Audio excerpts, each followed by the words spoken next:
सतीश के सिंह जी, अभी मैं थोड़ी देर पहले नई दिल्ली से लौटा हूँ, नई दिल्ली रेलवे स्टेशन से, और मैंने जो देखा है, जिसे कहा जाता था कभी जनसंघ को, जो भाजपा की पहले की अवतार थी, कि ये पहाड़गंज की पार्टी है, जुमला चलता था।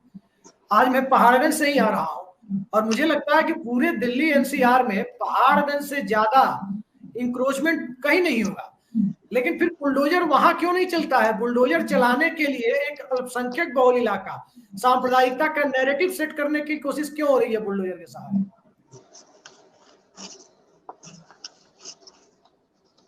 आप म्यूट हैं।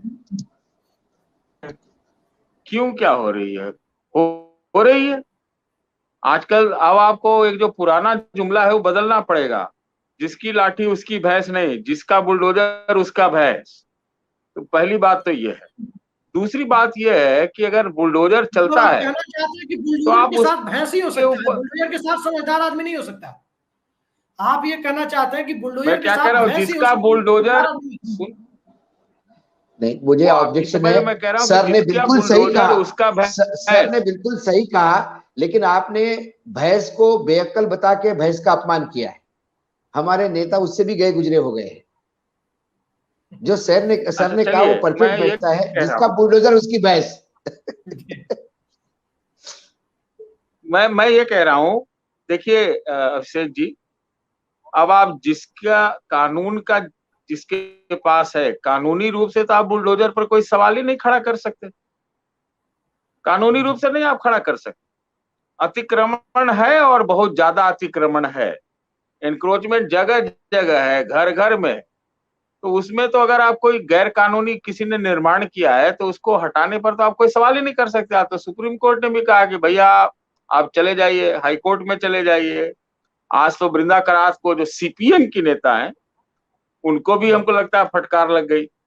तो अब सवाल है कि कानूनी रूप से तो आप उठा नहीं सकते। अब आपके सवाल का उत्तर उत्तर तो मैं दे ही चुका, लेकिन अब उत्तर देना आगे ज्यादा जरूरी है। जी देखिए कोई अब रॉकेट साइंस तो है नहीं कि सब कुछ पोलराइजेशन के ऊपर जा रहा है, टारगेट किया जा रहा है। और उससे अगर एक उलट में बहुसंख्यक पोलराइजेशन होता है तो भाई राजनेता पार्टियां तो ये सब कम करते रहती हैं, उनको तो चाहिए वोट। अरे अभी नैतिकता कौन देख रहा है? अभी तो कानून की ताकत भी है, नैतिकता कौन देख रहा है? कौन देख रहा है आइडियोलॉजी? कौन कौन देख रहा है आइडियोलॉजी? कौन आज मुसलमानों के लिए, देश के मुसलमानों के लिए, मैं अतिक्रमण पे नहीं कह रहा हूं, इस पर अगर उनके साथ उनका उनका कोई साथ देता है तो वो ज्यादा दिक्कत है उनके लिए और ये पार्टियों के लिए भी। हम ये कह रहे हैं कि आज मुसलमानों के साथ देश की कौन सी पार्टी खड़ी? आप मुझे बताइए। मैं सवाल दाग रहा हूं, जो सही मायने में, सही ढंग से, मजबूती से कितने लोग आज निकल के गए? सब तो दिल्ली में ही रहते हैं। दिल्ली में तो सब रहते हैं। 10 मिनट लगता है रेड सायरन के साथ पहुंचने में, इसमें क्या है ना? अरे भाई, इंडिया गेट पर एक समय वो निर्भया कांड का चलता था जंतर मंतर पे, तो कौन नेता नहीं वहां पहुंचा? कौन नेता नहीं पहुंचा? रामलीला मैदान में कौन नेता नहीं पहुंचा? आज क्यों नहीं पहुंचे? तो मैं ये कह रहा हूं कि भाई, आप जब आपको उससे फायदा है वोट से, और आपको लगता है कि हम ज्यादा अगर दिख गए शाहीन बाग में तो हमारा तो घाटा हो जाएगा, तो इसलिए आप नहीं दिख रहे हैं, नहीं दिख रहे हैं। तो ये एक चीज आ गई है और अभी तो मेरे ख्याल से शुरुआत है। जो पूरी तरह से पोलराइजेशन होनी है, जो बहुत सारे कानून बदलने हैं, उसमें संविधान में संशोधन होने हैं, ये पूर्ण रूप से पूरा आमूल-चूल परिवर्तन का प्लान है। टाइमिंग की बात है, टाइमिंग की बात है कि नहीं? ये सिर्फ टाइमिंग की बात है कि उस सीक्वेंस में कौन चीज कब, कहां, कैसे इसको इस्तेमाल करना है, वो करेंगे। और इसमें कोई शक, मतलब सुहा नहीं है। और आपने ठीक कहा कि इससे तो कौन पार्टी ऐसा चाहती है कि भाई जो असली जो मुद्दे हैं वो केंद्र में आके खड़ा हो जाए, तब आपको और मौका मिल जाए अभिषेक जी कि आप उनके ऊपर हमला करें, आप ज्यादा पत्रकारिता करने लगे। तो रहने दीजिए ना, आज बुलडोजर आपने भी पकड़ा हुआ है, अच्छी बात है।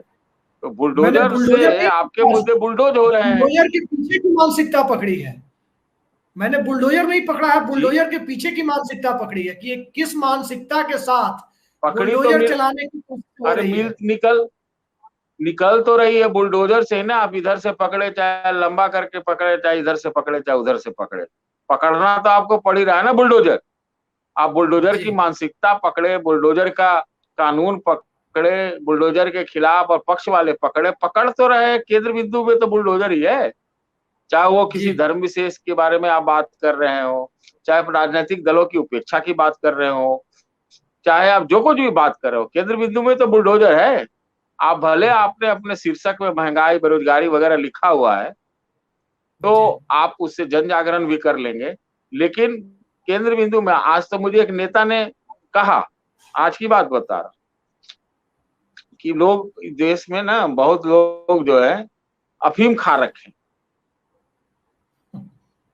तो बस आप कुछ करिए, क्या फर्क पड़ता है, क्या फर्क पड़ता है। अभी तो बस शुरुआत है।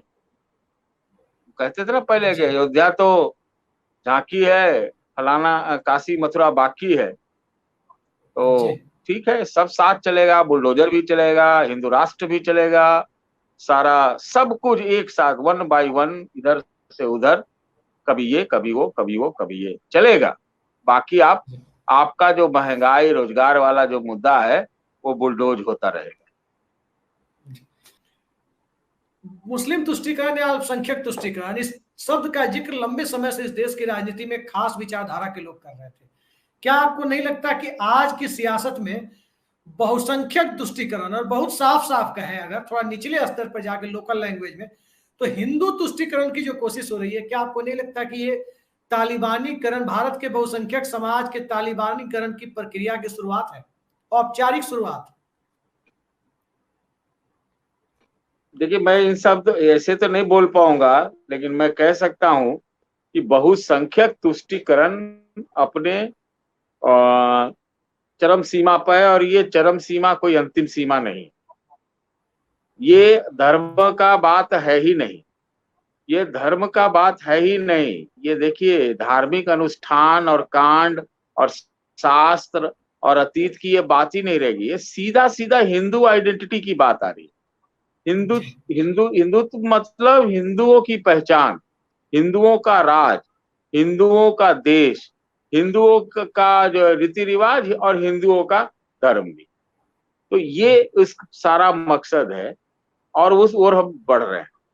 दूसरी बात जो आपने कही कि बहुसंख्यक तुष्टीकरण, तो ये तो देखिए लंबे समय से हम ये भी कह सकते हैं कि हाँ, हम उन लोगों में से हैं जो मैं बोलता हूं कि अल्पसंख्यकों का तुष्टीकरण किया गया है। यहाँ के राजनैतिक दलों ने उनका दोहन किया, उसका फायदा उठाया, जातिवादी पार्टियों ने भी उठाया, और जब रह के सबने उठाया अपने ढंग से। और उससे क्या हुआ कि और बहुसंख्यक तुष्टीकरण के लिए जगह, स्कोप या एक माइंडसेट तैयार हो गया।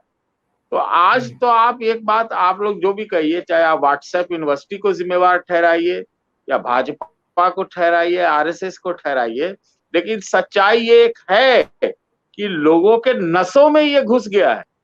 मैं अभी बिहार गया था, बिहार में करीब 150 लोगों से मिला, 150 लोगों से मिला, 8 दिन था। 150 में से 147 लोग जो है वो ये इस वाले हिंदुत्व से मतलब एकदम पूरा सराबोर है, या आप कहे ग्रसित है। लेकिन ये है क्योंकि उनके मन में जो है डाल दिया गया है, ऐसा वो समझते भी हैं। मैं तो कहता हूं कि ऐसा समझते हैं कि मुसलमानों से देश को खतरा है, ऐसा उनकी समझ है जी। मुसलमानों से उनको खतरा है, इसलिए देश को खतरा है, ये समझ बना दी गई। और दूसरी बात यह है कि इससे जो सत्ताधारी पार्टी है उसको वोट मिलते हैं। जहां जहां आपने कल्पना नहीं की होगी वहां एब्सोल्यूट मेजोरिटी आ रही है भारतीय जनता पार्टी को। तो क्यों पीछे रहेगी भाई? अब तो बुलडोजर वाले बाबा जो थे यूपी वाले, वो तो लाउड स्पीकर उतरवा रहे हैं। और आपने एक ध्यान दिया होगा, इस बार जो लाउड स्पीकर उतरा है वो सब जगह से उतरा है, खाली मस्जिदों से नहीं उतरा है। तो आप देखिए, ये सब तो चक्र चलते रहता है। लेकिन क्या है कि कोई चीज की एक सीमा होती है, कोई चीज का, देखिए कानून यूनिवर्सल होता है। कानूनी रूप से तो मैं बार बार कह रहा हूं कि अतिक्रमण है, शाहीन बाग में अतिक्रमण है, उसको पर आप सवाल खड़े नहीं कर सकते। मैं एक शाहीन बाग के बासिंदे से बात कर रहा था, उन्होंने कहा कि वहां फर्नीचर की दुकानें वो लोग फैला के रखते हैं, तो वो एक प्रकार का अतिक्रमण है, और बहुत महंगा जमीन वहां मकान है, ऐसा वहां के व्यक्ति ने मुझे बताया। लेकिन बात वो है कि वर्षा, सतीश जी, मैं 1 महीने पहले गया था कीर्ति नगर, अशोक वानखेड़े जी भी जानते होंगे, दिल्ली में रहते हैं। सबसे बड़ी फर्नीचर मार्केट है, मदन लाल खुराना और बलराज मधोक का इलाका है, वो लोग वहीं रहते थे। वहां जितना इंक्रोचमेंट है, क्या आप उसकी कल्पना कर सकते हैं? तो सवाल ये है कि देखिए मदन लाल खुराना नहीं, मैं हम कल्पना कर सकते हैं, सुनिए ना, अमानतुल्लाह खान के इलाके में चलेगा। देखिए यही तो है, आपने क्या कहा कि कानूनी रूप से आप सवाल नहीं खड़ा कर सकते, नैतिकता और लॉ के एप्लीकेशन पर आप सवाल खड़ा कर सकते हैं कि भाई कीर्ति नगर क्यों नहीं गए, ये सवाल खड़ा कर सकते हैं। शाहीन बाग क्यों गए, इस पर आप सवाल नहीं खड़ा कर सकते।